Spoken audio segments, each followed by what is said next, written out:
그 출판사 김영사라고 상당히 우리나라에선 지성적인 책을 많이 만드는 곳인데, 거기서 나는 천국을 보았다라는 이제 그런 책을 만들었습니다.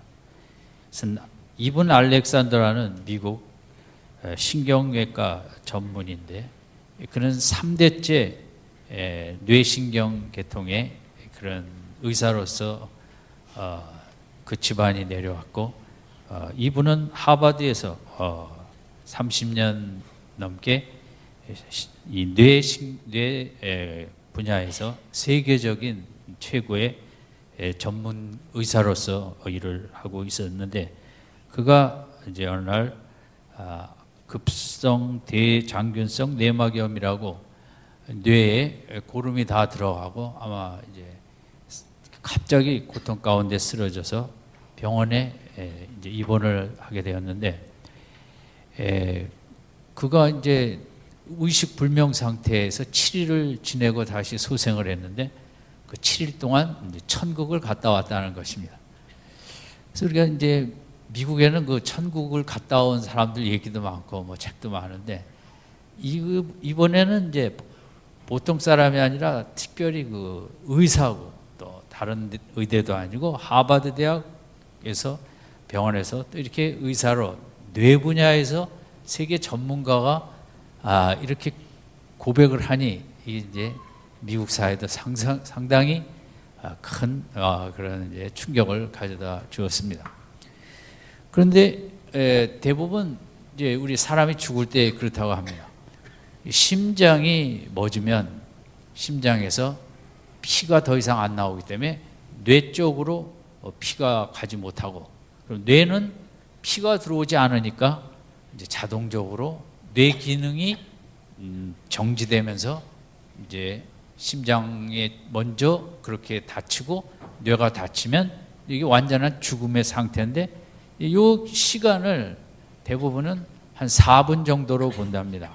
심장이 멎은 후에 뇌까지 다 멈추기는 4분인데, 이제 그 어간에까지는 뇌가 희미하지만 살아있기 때문에 어떤 의식을 할 수 있는 거죠. 그런 환상도 꿈도 볼 수 있는데, 이 의사의 경우는 뇌에 그 고름이 다 들어가 갖고 MRI나 이런 전체적으로 볼 때 뇌가 완전히 죽었다는 것입니다. 그럼 뇌는 죽었는데 7일 동안 어떻게 이 사람은 그러면 천국을 갔다 왔느냐? 뭐 의식이 없다는 거죠. 생각도 못하고. 그래서 이제 좀 뇌 과학자들이 그 증명하려고 하는 게, 사람에게는 뇌도 있지만 뇌에 있지 않는 어떤 영혼이 있다. 그걸 이제 증명하려고도 상당히 연구를 많이 한다고 합니다. 그래서 기독교보다 의사들이 먼저 이걸 증명할 것이다. 영혼이라는 게 있다는 것을. 이 의사의 경우도 그러면 뇌는 죽었는데 어떻게 뭘 꿈을 꾸든지 이렇게 다 불가능한데 어떻게 천국을 갔다 왔느냐. 그래서 이제 의견은 분분하지만 영혼이 있기 때문에 영혼이 천국을 다녀왔을 것이다라는 이제 그런 이제 이야기도 신빙성을 이제 갖게 하는 거죠. 그 TV에 전원을 끄면 아무리 뭐 1,000만 원짜리 TV도 화면은 나오지 않습니다. 그러니까 뇌가 죽었다는 것은 TV에서 전원을 껐다는 건데, 그러면 그 뇌가 죽은 후에 이런 일이 일어났다는 것은 그럼 TV에 전원을 뺐는데 TV가 돌아가는 것과 똑같다는 것입니다. 아무리 뭐 비싼 TV도 전원을 뺐는데 그 방송에 나올 수는 없겠죠. 이런 것처럼 참 인간으로 생각할 수 없는 그런 영역의 일인데, 이분이 그러면 천국에 가서 겪은 건 뭐냐? 뭐 황금길을 걷고 이런 게 아니라 정말 거기 말할 수 없는 사랑을 받는 느낌. 그 안에 들어가니까 너무너무 내가 말할 수 없는 그 사랑을 받고 있다는 느낌이 들더라. 그래서 사랑의 공동체로서 그 천국의 삶을 이제 자기가 보고 왔다는 거죠. 그리고 자기 어릴 때 아마 나이 든 누이가 일찍 죽었나 봐요. 근데 이제 천국에서 만난 천사의 얼굴이 다시 깨어난 다음에 가족 앨범을 찾다 보니까 그 천사의 얼굴이 자기 누이의 얼굴이더라는 거예요. 또 충격을 받은 거죠. 우리가 믿는 대로 우리가 죽은 다음에 천국에 가면 사랑하는 가족들의 얼굴을 우리가 땅에서 보던 것처럼 보는 시간이 올 줄로 믿습니다. 그래서 이분이 이제 이런 그 얘기를 하니까 뭐 미국에서도 뭐 뉴스위크지의 커버 스토리로도 나오고 뭐 수많은 그런 그 토크쇼 인터뷰에 나가서 이제 이것을 간증을 한 거죠. 그래서 뭐 맞느냐 안 맞느냐 여러 적인이 있었지만 어쨌든 이제 이게 이슈가 된 것은 뇌 전문의 세계적인 권위자가 이런 일을 겪었기 때문에 사람들도 이제 쉽게 얘기할 수는 없었던 거죠. 그리고 이번 일 때문에 사람에게는 육체의 뇌가 갖지 못하는 다른 영역, 영혼이라는 게 있는 것 같다. 여기까지도 상당히 새로운 분야를 과학자가 얘기하는 이런 것 때문에 이제 많은 사람들에게 이제 충격을 줬죠.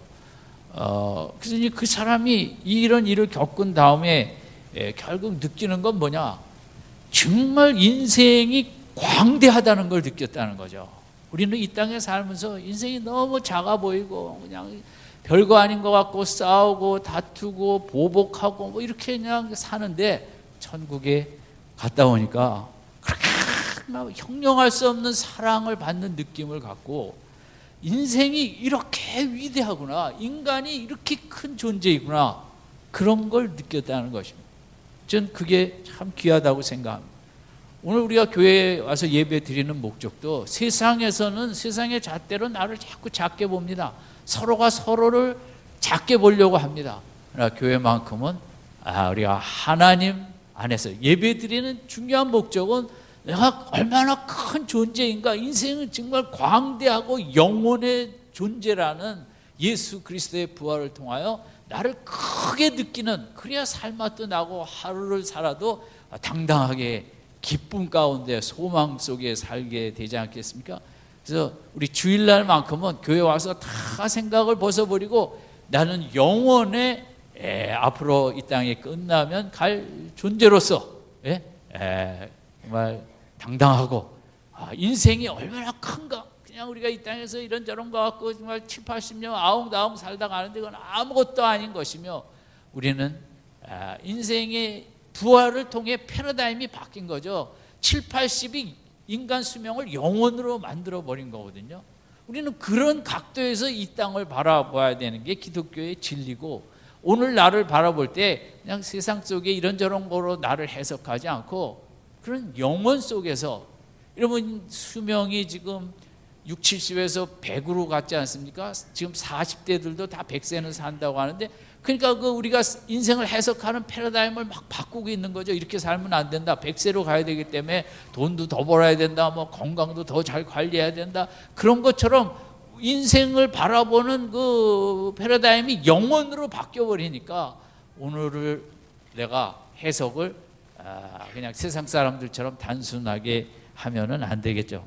오늘 이제 부활의 이 귀한 소식 앞에 이제 제일 먼저 일어난 사건은 지진이었어요. 2절에 보면 큰 지진이거든요.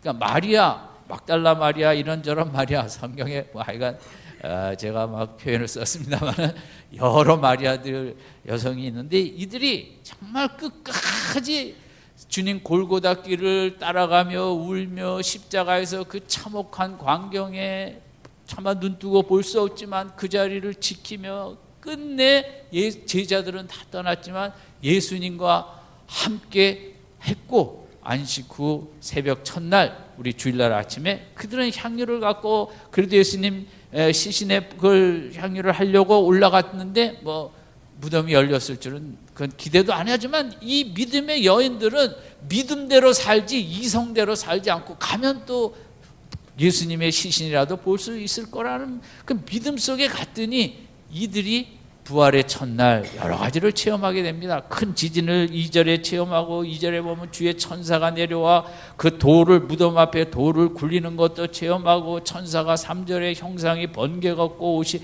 눈같이 흰 것은 그 정결과 거룩을 상징하죠. 그런 인간이 볼 수 없는 막 이런 걸 다 체험하고 천사로부터 또 설명도 듣고 사명도 듣고 그 다음에는 8절에 그 천사가 빨리 가서 전하라 그래서 가다가 예수님을 만나갖고 부활하신 예수님을 첫 번째 만난 사람들이 이 여인들이에요. 그래서 제 제자들은 다 어디 갔는가? 참, 이 부활의 처음 기쁨과 예수님을 만나고 예수님 앞에 발 아래 무릎 꿇고 경배도 이들이 처음 했고 이들이 예수님의 말씀을 전하기도 한 이 영광의 인생은 이 여인들이 차지했다는 거죠. 드보라와 바락이 안 가려고 해서 그 영광을 다 차지하지 못한 것처럼 정말 우리에게 이런 모습이 필요합니다. 우리 믿음 생활도 그렇습니다. 때로 주님의 골고다 길 십자가처럼 우리가 너무 고통스럽고 너무 말도 안 되고 힘든 길들을 걸어가죠. 그러나 이 여인들은 그 예수님을 놓치지 않고 끝까지 따라갔기 때문에 제자들은 한 사람도 체험할 수 없는 오늘 본문의 지진과 천사와 부활하신 예수님을 발을 만지고 엎드리고 경배하는 이런 귀한 체험을 이 여인들이 하게 됐던 것인데 우리도 믿음으로 걷다 보면 이런 말할 수 없는 영광을 하나하나씩 체험하게 될 줄로 믿습니다. 아멘. 기독교는 영광을 체험하는 종교예요. 무슨 뭐 담배 안 피우고 술 안 마시고 그런 거 차원이 아니라 기독교는 정말 하늘의 영광, 예수님의 영광, 그렇지만 그 날이 갈수록 그 영광을 크게 체험해 가는데 그게 한이 없다는 거죠. 기독교는 체험의 종교입니다. 기독교는 이게 지식으로 쌓고 공부하고 배우고 연구하고 뭐 이게 아닌 것입니다. 기독교는 그 부활의 주님을 만나고 즐거워하고 기뻐하고 엎드려지고 경배하고 거꾸러지고 뭐 이런 체험의 종교거든요. 그리고 날이 갈수록 예수님이 크게 느껴지고 작년보다 금년에 예수님의 영광이 더 나를 압도하고 그냥 예수 생각만 해도 아무런 생각이 나지 않고 그저 예수 생각만 하면 내 마음에 소망이 생기고 기쁨이 있고 잡생각이 다 물러가고 내 마음에 말할 수 없는 환희가 있는 이게 믿음 생활인데 여러분이 지금 예수님의 크기가 다 다를 줄 압니다. 어떤 분은 아직 예수님의 크기가 작을 수도 있고 어떤 분은 예수님의 크기가 좀 클 수도 있고 그러나 우리가 믿음으로 가다 보면 이 여인들처럼 힘들어도 놓치지 않고 믿음 붙잡고 가다 보면 우리의 예수님의 영광의 체험은 말할 수 없이 커지고 나는 작아지고 인생 근심 걱정 다 없어지고 내 속에 예수 영광으로만 가득해서 그냥 뭐 이 땅에 사는 건지 하늘에 사는 건지도 모르는 이 축복의 삶이 우리의 믿음의 삶인데 우리 성도님들 다 그런 귀한 삶의 주인공들 되시기 바랍니다. 이 부활의 주님을 만난 것 이것이 저는 또 하나의 지진이라고 생각을 합니다. 예수님이 하나님이 너무 기쁘셔서 28장 2절에 예수님이 부활하실 때 큰 지진을 일으키셨어요. 근데 마태복음 27장 51절에 보면 예수님이 숨을 거두실 때도 지진이 났다 그랬어요. 너무 하나님 아버지께서 마음의 애통함과 아픔 속에 그렇게 지진이 있다면 28장 2절의 지진은 너무 하나님 아버지의 이 귀한 모든 사명 끝내고 이제 부활의 첫 열매가 되시는 이 순간을 축제하는 큰 지진인데 이거는 물리적인 지진이죠. 근데 이 부활의 사건은 우리 마음의 지진을 가져옵니다. 지진은 뭡니까? 지진은 그냥 다 쓸어버리는 것입니다. 우리나라는 지진이 많지 않아 다행이죠. 일본이나 뭐 중남미나 지진 때문에 고생한 사람들은 정말 지진을 끔찍하게 합니다. 저는 성지순례 가서 봤지만 뭐 터키나 이스라엘이나 유럽이나 이 옛날 그 돌 건축물들이 초대교회도 그냥 이 기둥만 좀 남고 다 넘어진 모습이 2000년 동안 지진 때문에 그대로 있는 데도 있고 또 라우디아 교회인가는 지진 때문에 온 도시가 그 교회가 있던 도시가 흙에 다 묻혀버린 것입니다. 그러니까 지진이라는 것은 있던 것을 다 무너뜨리고 쓰러뜨리는 것같습니다. 그리고 이제 새롭게 건축 뭔가 시작을 해야죠.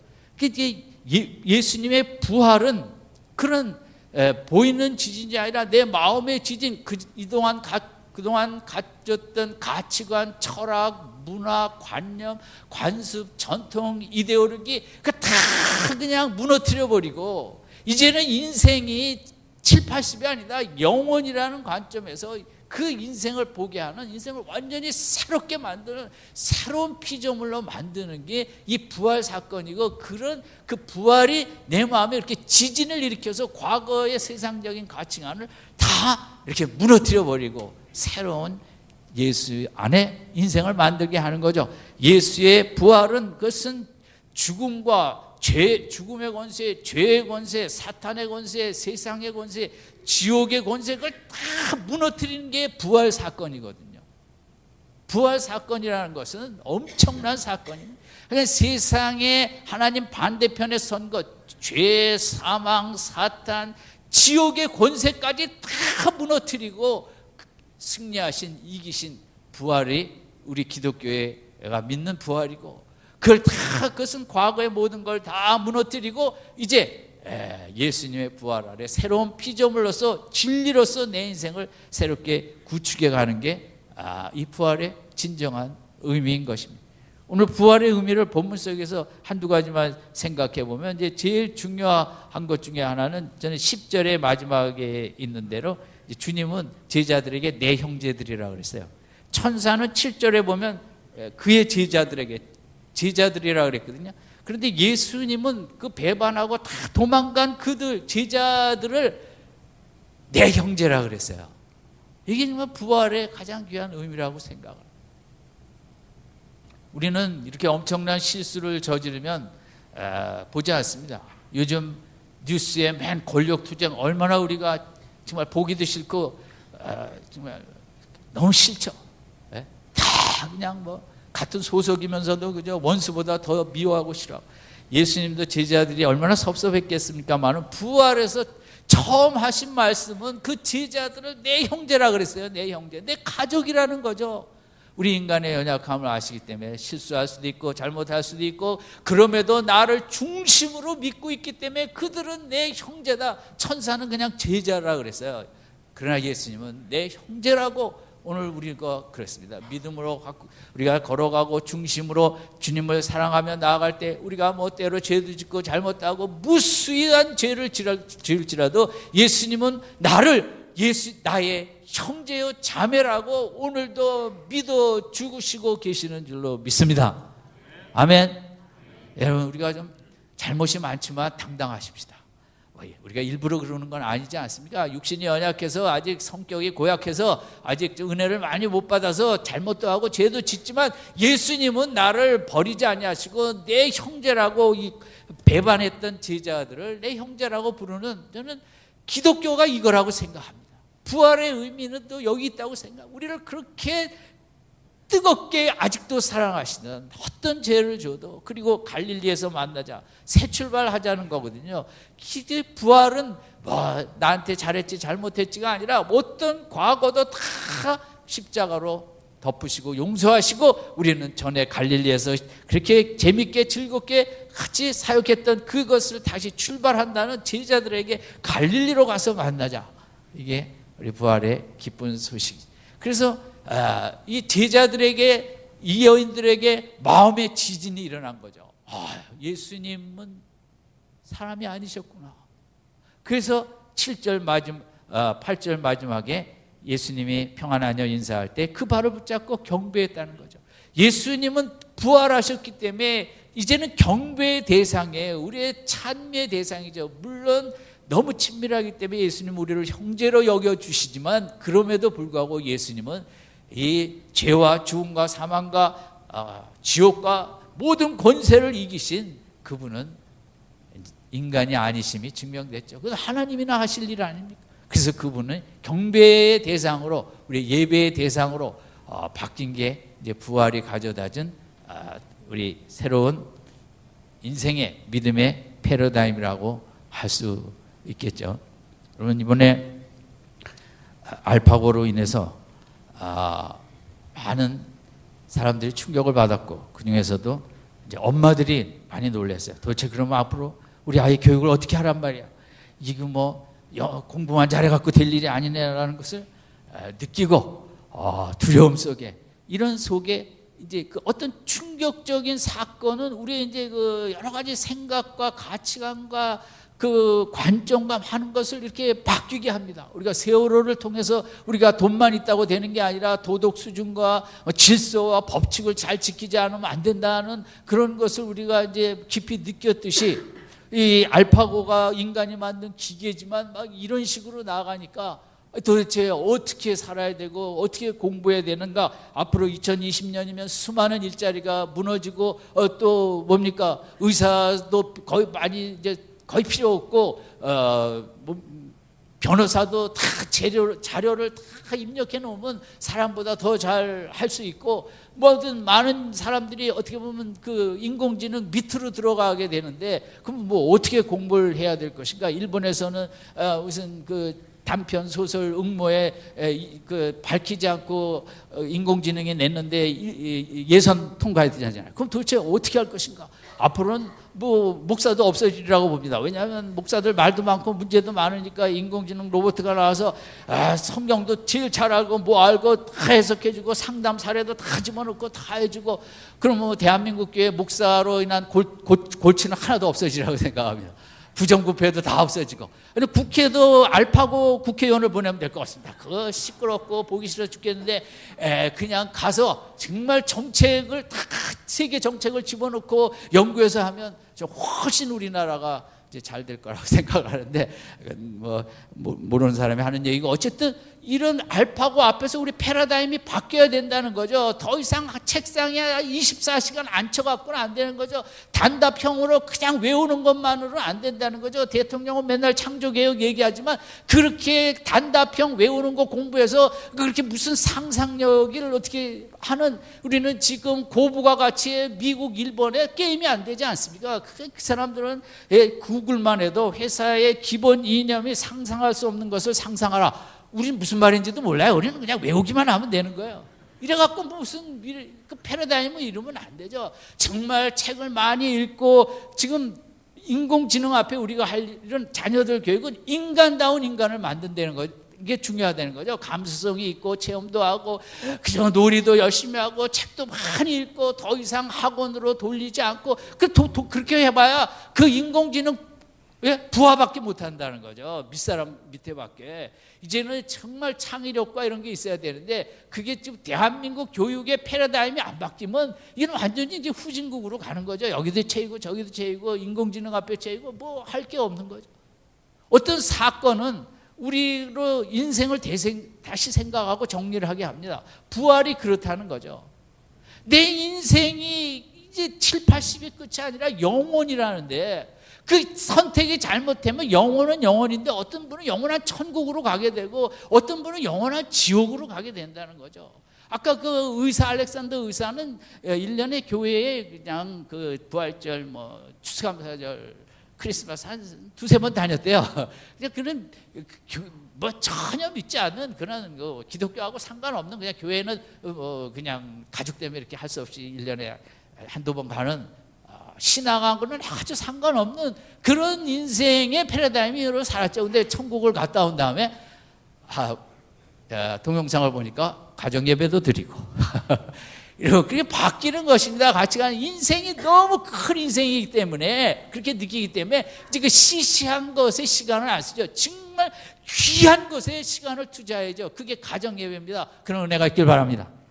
그러면 우리가 이제 부활의 존재로서 내가 어떻게 물건을 사도 바울처럼 모든 걸 배설물로 해석을 하고, 필요는 하지만 그 필요한 물질의 노예는 되지 않고 정말 인생을 멋있게 아름답게 사는 그런 진리를 따라가는, 이 땅에서 그런 새로운 피조물의 삶을 살아야죠. 부활이 진정한 진리라면 그 의사가 그렇게 바뀌고, 교회도 매주 열심히 간다 그래요. 열심히 가고 천국을 보고 왔는데, 게다가 또 그 갔다 온 게 이건 인간의 뇌 영역이 아니라 이거 영혼이 아니면 갔다 올 수 없을 것 같다는, 그에게는 확신이 있죠. 영혼이 있다는. 우리 교회 다니는 분들이 정말 확실히 필요한 것이 영혼이 있다는 것이에요.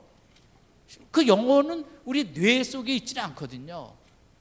영혼이 있기 때문에 우리가 예수도 그 세지로 영접했는데, 여러분 그런 걸 믿는다면 바뀌어야죠. 그래서 저는 그분 말씀대로 우리 부활은 정말 인생을 장대하게 존엄하게 위대한 존재로 느끼게 하는 것이 부활입니다. 그런 축복이 있길 바랍니다. 교회 와서만 하더라도 내일부터 세상에 나가서 뭐 거기서 좀 주눅들지 모르지만 일주일에 하루 주일날만큼은 내가 정말 큰 존재다. 영원을 살 존재다. 죽음은 나는 졸업식이고 죽음은 결혼식이다. 왜냐하면 예수님과 앞으로 영원히 살게 되는 기독교가 해석하는 죽음은 결혼식이거든요. 아멘? 아멘이 잘 안 되시는데 그게 다른 사람들은 모르지만 기독교는 신랑 되신 예수님과 신부된 우리들이 이제 영원을 출발하는 결혼식이라는 거죠. 그 패러다임이 바뀌어야지 우리가 이 땅에 살면서도 죽음도 두렵지 않고 남들처럼 그렇게 안 사는 거죠. 좀 나를 크게 보는, 저는 그게 좋습니다. 사람이 다 작게 보거든요. 인생을 살수록 뭐 몸도 시원치 않지, 뭐 일도 줄어들지, 뭐 없지, 뭐 이것저것 자꾸 줄게 작게 보거든요. 우리가 그래야 살 맛이 안 나는 거. 그래요. 우리가 기독교 진리 또 부활의 아침에 이 부활로서 내가 얼마나 정말 존엄하고 크고 영광의 존재를 다시 회복하는 게 이 부활절의 의미고, 이 아침 정말 큰 존재로서 나를 깨닫고 우리 기쁨으로 돌아가시기 바랍니다. 우리 옆에 분에게 인사합니다. 너무너무 크게 보이십니다. 우리 큰 존재예요. 부활 속에서 그걸 우리가 느끼고 이 땅을 힘있게 살아야 가야겠고, 여러분 그 부활이 주는 그런 패러다임으로 그 의사처럼 우리가 아직 천국은 갔다 오지 않았지만 천국을 갔다 왔다고 치고 정말 열심히 믿음 생활 하시고 당당하게 사소한 것에 마음 뺏기지 않고 큰 인생 살아가시기를 주님의 이름으로 축원드립니다. 기도하겠습니다.